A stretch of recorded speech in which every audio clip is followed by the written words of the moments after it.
însuflețim această seară cu o comedie de data aceasta. Este vorba de piesa Cornul Leonida, Față cu reacțiunea, sau Republica, Deliru Tribunorum, după Ion Luca Caragiale, și care devine în interpretarea trupei Tetis din Megidia un mijloc de revitalizare a moftului român, de a râde de și împreună cu moftangii.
Papocule!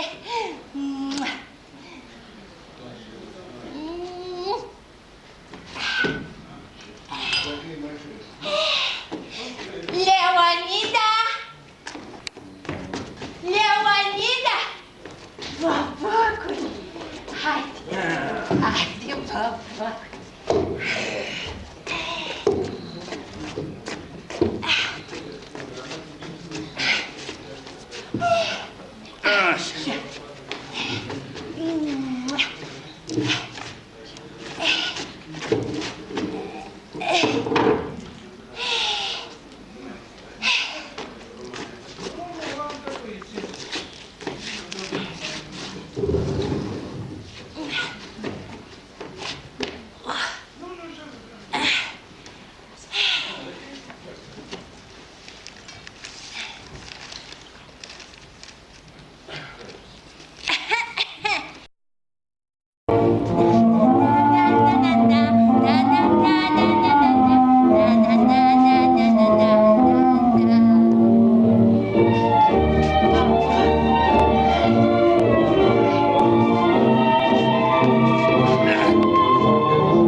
Și cum ziceam, mă scol într-o dimineață și știu obiceiul meu.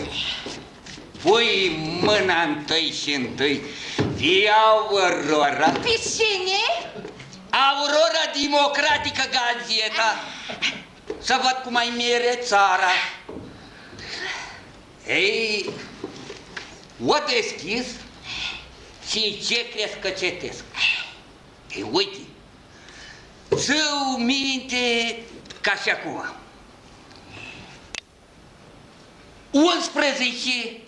23 februarie a căzut tirania. Viva Republica! Auzi, soră? Reposata, Cine? nevasta Ad întâi, nu se sculase încă. Sar jos de-n pat și săp. Scoală cocoană și bucură-te. Ești o mumă din popor, scoală că a venit libertatea la putere. Când a auzit de libertate, sare și dumnea ei răposata din pat. Păi era republicană. Zic, gătește-te de grab, mățule, și hai și noi să vedem Revoluția. Ne îmbrăcăm frumos, domnule, și o luăm repede la vale până la teatru. Ei, când am văzut, tu știi că eu nu intru la idee cu una, cu două. Ei, te-ai găsit, bobocule. Dumneata nu ești ăia. Mai rar cineva ca dumneata. Ori să zici că nu știu ce, ori nu știu cum. Adică-te-le... Mă rog, unde ești tu, republican și parte națiunii? Ei, lași! Ei, când am văzut, ce să zic, domnule? Ce să vezi? Steaguri, muzici, chiote, tâmbălău, lucru mare și lume, dă-te loane ceala, nu altceva. Uite, parcă văz și acum.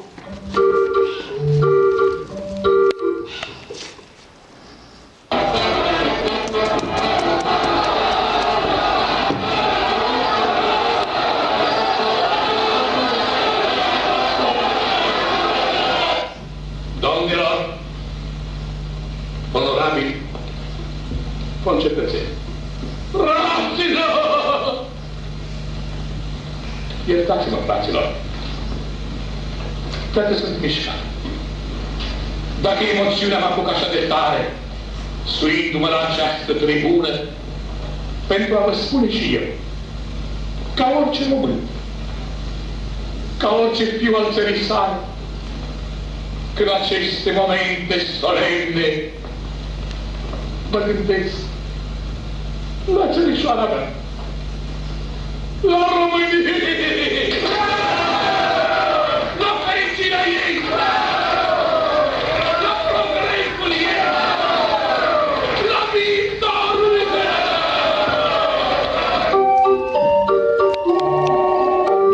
Bine, bobocule! Bine că mi-am fost eu la București pe vremea aia. Că eu cum mă snevricoasă, Doamne ferește, cine știe ce mai pățeam și altea? E, banuza asta, se putea trage încă și un ce profit. Ai? Da. Ei, dar iată, cât gândești că a ținut toiul Revoluției? Până seara. 3 săptămâni de zile, domnule. Nu mă nebune, soro. E, dar ce crezi dumneata că a fost un bagatel lucru?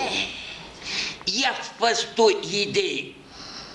Dacă chiar Galibardi de acolo, de unde e el, a scris atunci o scrisoare către națiunea română. Ei, serios? Da. Păi vezi, i-a plăcut și dumnealui cum am adus noi lucru ușor așa cu un sul subțire, ca să dăm exemplu Europei. Și s-a simțit dator omul ca un cet de politică pentru ca să ne flatarisească. Ca de par exemplu,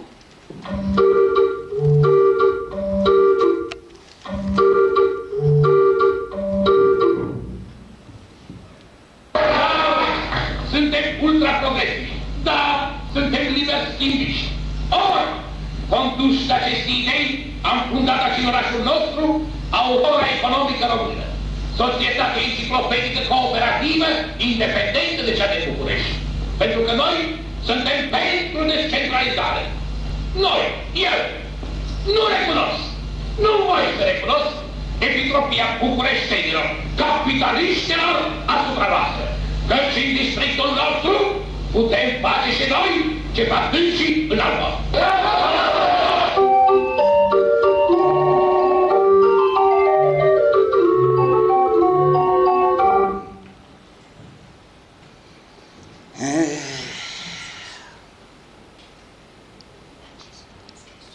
Da, ce spune în scrisoare, soro?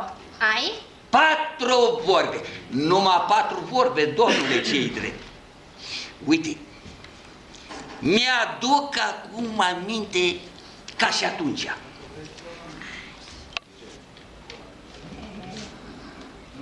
Bravo, națiune! Halal să-ți fie!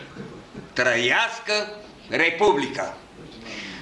Vivat Principatele Unite! Și jos, iscălit în original, Garibaldi. Apoi dacă e așa, a vorbit destul de frumos, omul, nu?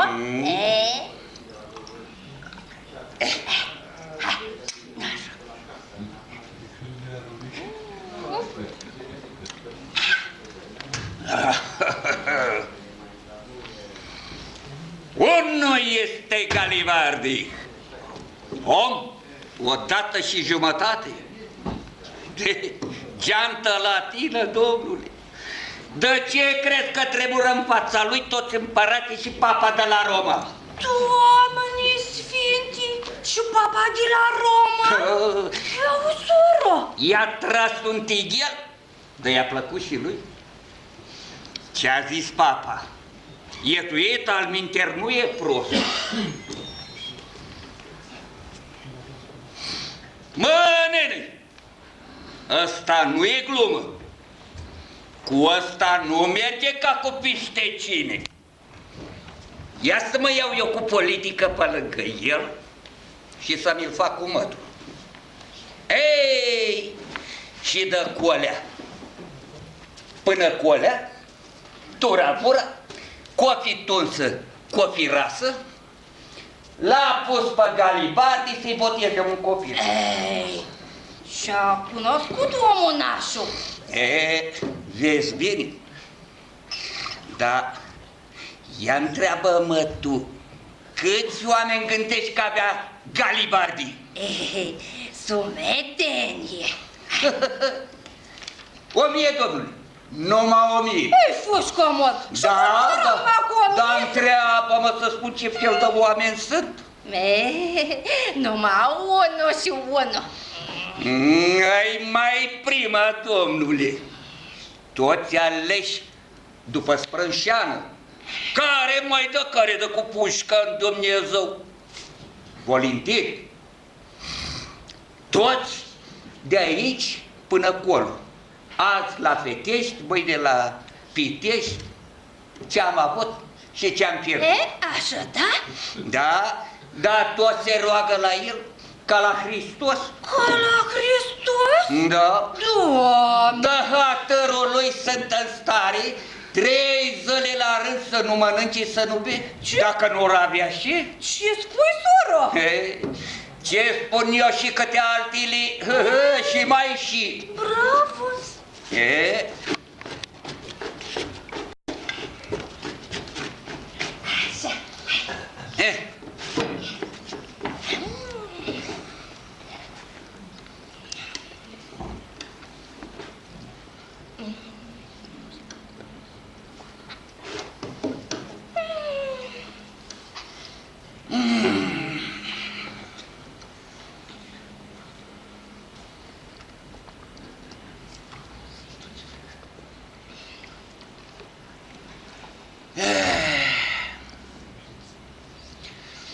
A trecut timpul, Mițule. Hai să ne culcăm. Îi 12 treacă-te, bobocule.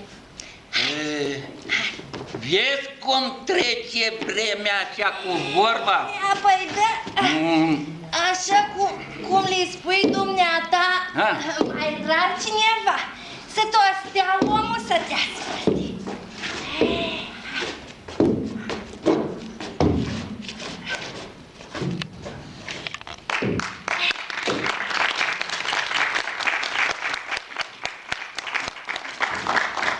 Mițule! Ai zis mata fietii să vină dimineața mai devreme să facă focul? Da, zis. Bine.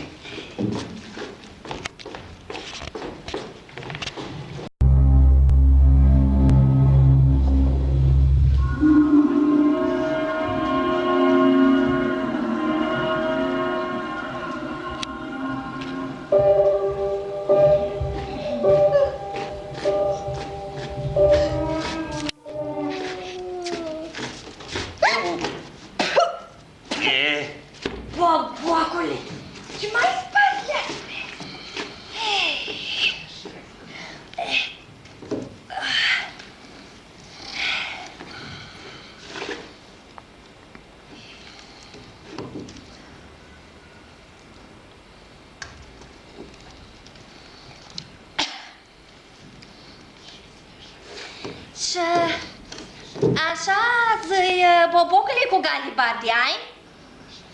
Așa, zău? Hei, mai dăm unul ca el și până mâine seară nu-mi trebuie mai mult să sparg Republică. Ca de pari exemplu.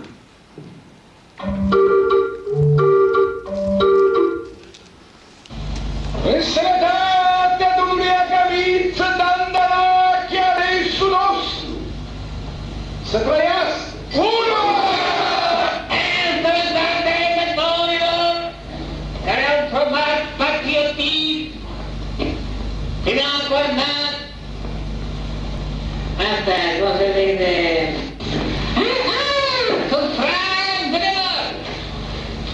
Eu, care familia mea de la patul foc în cameră, eu, ca românul imparțial, care va să zică,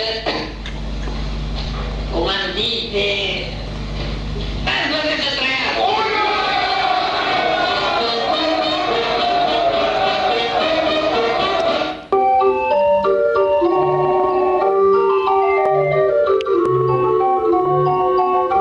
Da, nu e? Dar o să zici că cu încetul se face oțetul. Ori rabdă că n-a intrat zilele în sac. Dar bine, domnule, până când rabdă azi, rabdă mâine. Nu se mai poate, frate. S-a săturat poporul de tiranie. Trebuie Republică. Așa-i, da. Sunt bobocule. Pardon să te întreb și eu un lucru. Eu cu mintea ca de femeie așa. Și Procopseal ar mai fi și cu Republica asta, soro, ai? Ei, bravo, auzi vorbă. Cum adăcă ce pricopseală? Apoi închipuiește-ți dumneata un condei. Stai să spun. Mai întâi și întâi, dacă e Republică, toată lumea nu o să mai primească, nu o să mai plătească nicio taxă. Zău? Zău? Par exemplu eu. Al doilea, că fiește ce care cetățean va primi lunar o leafă bună, toți la o egalitate. Și al treilea, ca să se facă lege de murături. Cum adică lege de muratori, soro? Adică-tele, nimeni să nu mai aibă dreptul să-și plătească datoriile.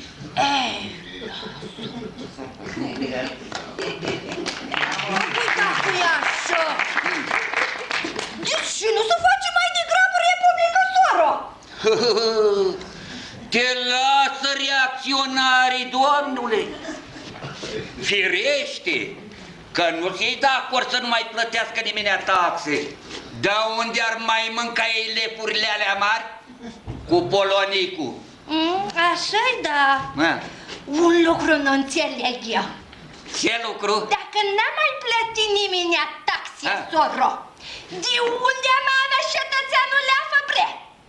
Dar statul ce treabă are? Pentru ce l-avem? Ce grijă are el?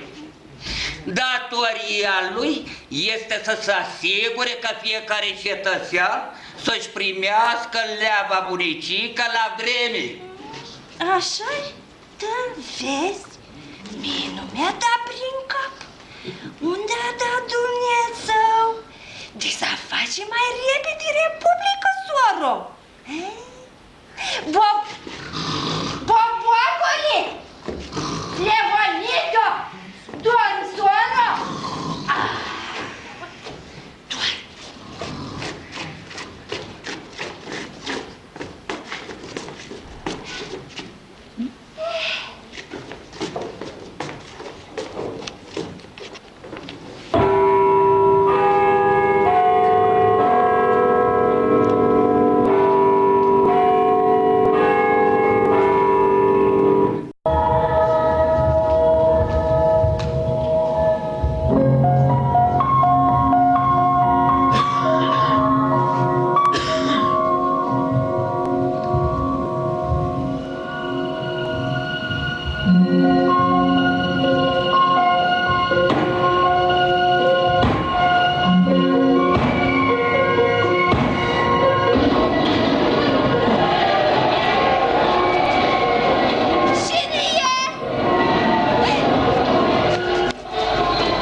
Ce? Ce? Scoală, Leonidu! Da. Că-i foc! Foc! Unde? Unde? Foc, Leonidu! Unde? E revoluție, sor! Batalie mare afară! Ai puști, pistoale, tunuri, Leonidu! Chioti, țipeti, lucru mari de-am sărit din somn! Ei, vorbă, ce te găsești vorbind, domnule? Ia stai. Așa. Revoluție, soro! Batalie mare! Batalie mare! Mițule, nu-i nimica, Mițule. Ia stai tu aici, Mițule. Știi cum ești tu nebricoasă? Unde am discutat toată seara politică, te-oi fi culcat și cu fața în sus și cine știe ce-oi fi visat, Mițule. Leonidu! Deșteaptă-ți eu acum? Ai? Apoi de Mițule, asta numai tu știi. Bravos! Bravos, babocule! Nu mă așteptăm ca tocmai dumneata să te pronunți cu asemenea iluzii în contra mea. Te credeam altfel, îmi pare rău. Cucoane, Leonidu, îți deșteaptă! Deșteaptă! Am auzit cum te auzi și cum mă auzi. Revoluție, soro! Batalie mare! Mițule, nu te importa degeaba, Mițule. De când m-ai deștepta pe mine, ai mai auzit ceva? Nu. Ei, vezi? Cum vine asta? Spune și mie, soro. De, soro, să zic și eu cum zici. Că una și cu una fac două, nu mai are de unde mai apuci omul. Dar bine, soro, am auzit. Și am auzit dacă nu era nimica. Cum să auzi și nu era, ai? Bine, este așa, să o luăm și pe partea ailaltă să vedem ce ai să mai zici. Să fi fost revoluție, să zicem.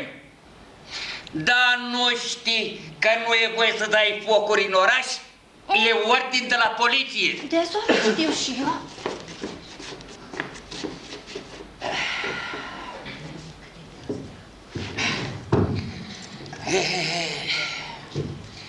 Că de-astea n-am citit eu, n-am păr în cap. Lumești cu omul. Se întâmplă că, fiindcă de ce, o să mă întrebi. Ei, omul bună oară, așa de, par exemplu, dintr-un nu știu ce, oriceva, cu o nepricotă curiozitate, intră la o idee. Ai intrat la idee? Fandaxia e gata. Pare exemplu. Trăiască Colcoțăgea! Ura! Înseamnă asta, cetățeni! De ce mă întâmpinam? Doriți ceva de la mine? Vă salutăm ca pe salvatorul nenorocitului nostru din județ! Ura! Da, guvernul ăsta că nu vrea să mă lasă să vorbesc! De ce nu vrea să mă lasă să vorbesc? Auzi? Și? Ura! Ura! Trăiască-ți bine din gamburi! Că-i complimentez pentru guvernul lor! Care nu mi-au scăpat județul din secetă! Numai noi de aici, părăsiți, orfani!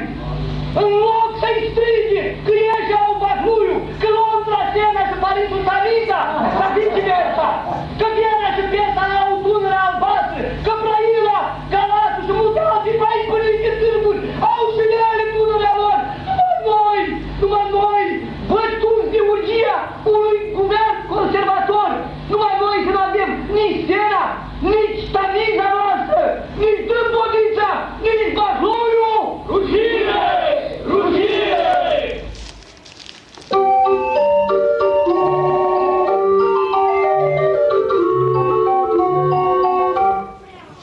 Ei, și după aia dăm fandaxie, ca de nipohondrie, prin o mare firește și nimica mișcă.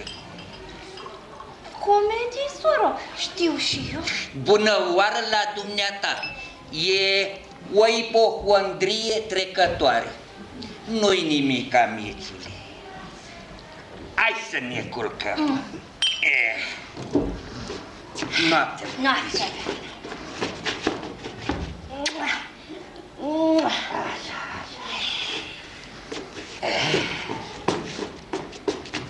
Mițule! Ai! Vei să nu te mai curci cu fața în sus, că cine știe ce mai visezi.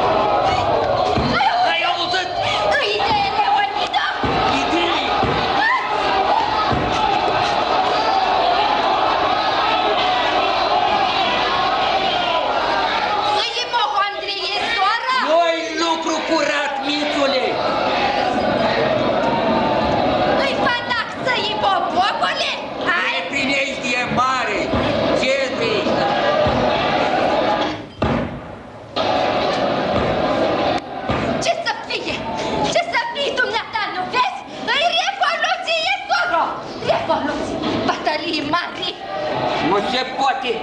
Revoluție ca revoluție! Dar nu spusești că-i ordin de la poliție să nu se dea focuri în oraș? Ordine, voine, băi, auzi?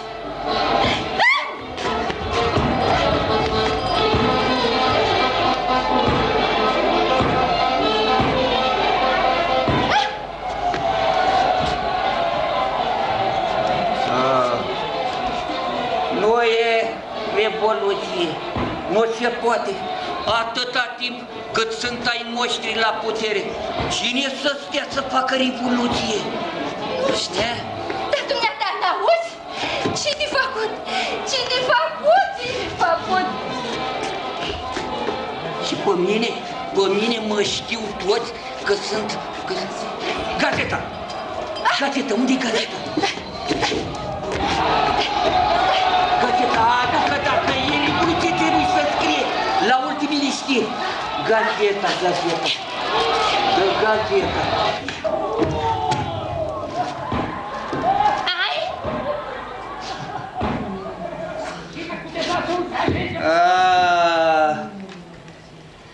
Nu e revoluție. E reacțiune.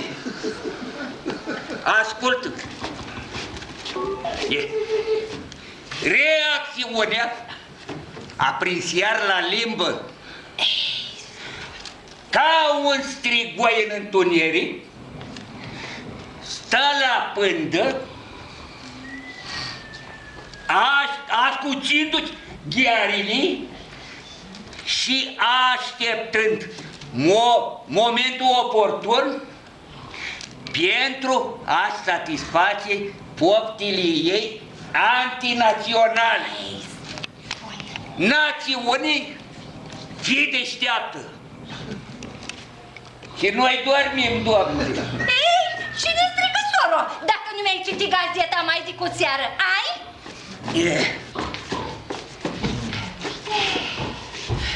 Nu o mi-e frică. Sunt între ai noștri. Toți republicani săraci.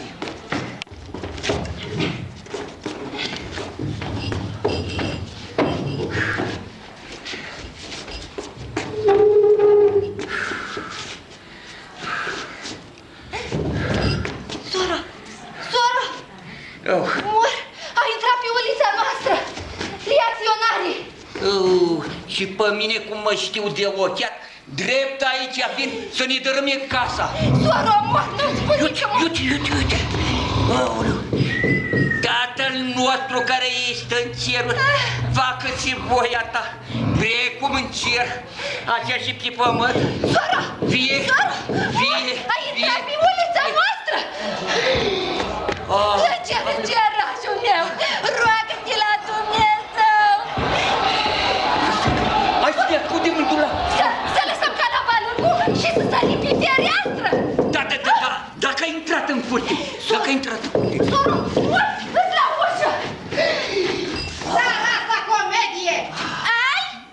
Aoleu, prieten bunul Dumnezeu! Doamne, Bunică! Îi slujnica Leonidu! Asta! Nu mișca! Dacă... Parcă s-a mai depărtat reacțiunea. Deschide cocoana! Nu! Deschide cocoana! Nu, trăiască națiunea română! Trăiască ai noștri! Hai de bine, nu e bună! Apați boierii ceva! Nu deschide ruptul capului! Dacă-i reacțiunea dighizată! Trebuie să deschizi oamă! Că începe dobitoaca să țăpi și e mai rău ni dă de gol la reacționat! Deschide cocoana să fac focul! Deschide! Cine e? Iau cocoană! Am venit să fac focul!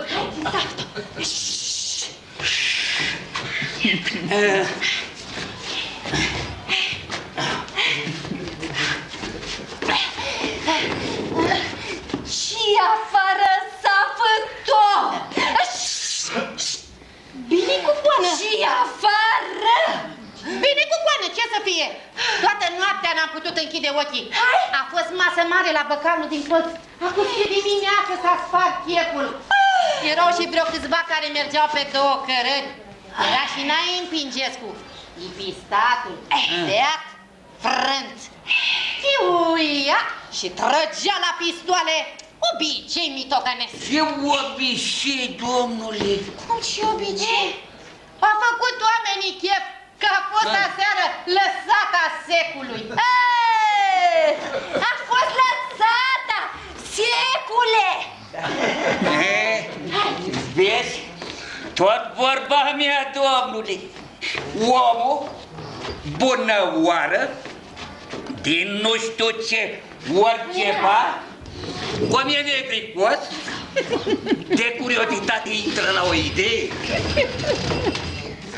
Ai intrat la idee, fantație-i gata. Iar din fantație cade în ipohondrie. După cum văzuși.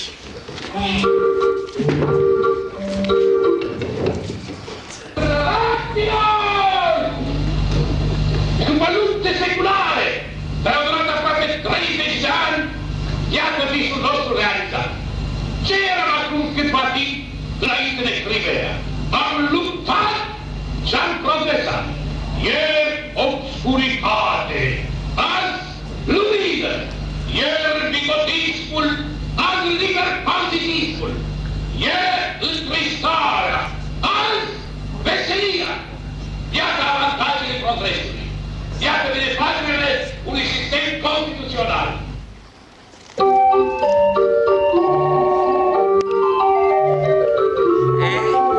Văzuși? Soro, dar n-ai spus dumneata că nu-i voie de la poliție să se tragă cu pistoale în oraș? Păi bine, nu văzuși că aici era însuși persoana polițistul. Apoi, de bobocule, așa cum le știi dumneata pe toate, mai rar cineva.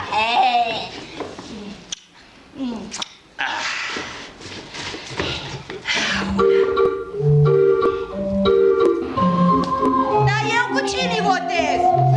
Cu cine votez?